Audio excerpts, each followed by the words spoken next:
Hello, Linlithgow. This is Frank Wind from Loudonville, New York, in the great state of New York, in the country of the United States, the home of a great new president. When we tell our friends and new acquaintances that if it wasn't for COVID and the pandemic, we would have last fall returned to Scotland for what would have been Dee's 14th time and my 10th. Now, our friends know about our love affair with Scotland, but for the new acquaintances, there are questions. They ask, uh, do you have any relatives over there? The answer is no. Long ago, did you have relatives there who sold their wagons and their horses and jumped onto a ship and came across to the New World? The answer is no. Do you have any Scottish blood in you? Well, D would say no. I would say, well, it depends, because on occasion I will have a glass or two of Glenlivet. So, sort of, I don't know how to answer that question. Now, we sometimes wonder ourselves why we have this love affair with Scotland. These new acquaintances will ask us things like, is it pretty over there? And we say, it's magnificent, it's beautiful, the highlands, the shores.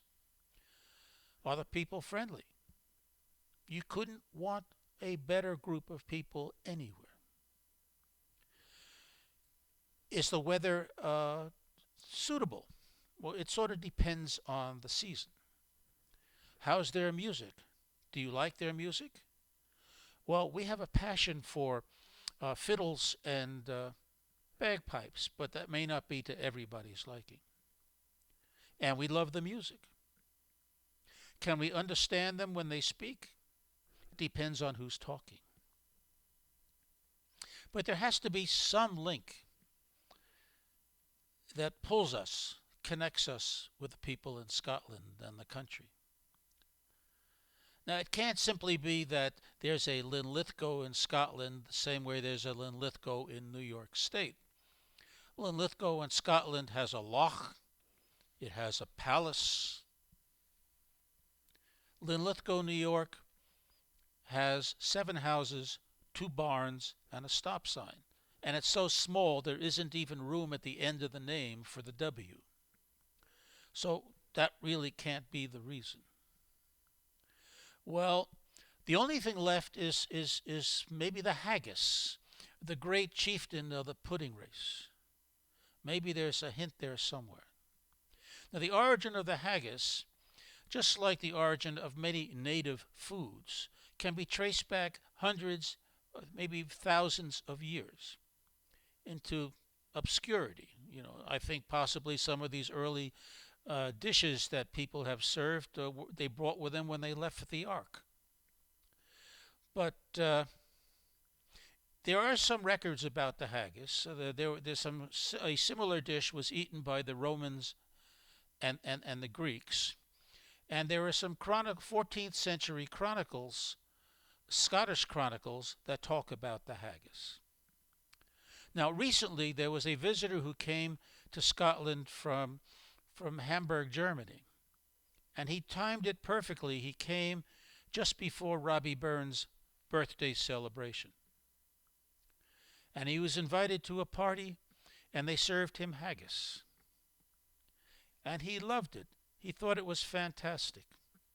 But what really amazed him, in many ways, it was very similar to a dish he would take when he was visiting relatives in the Silesia area of Eastern Europe.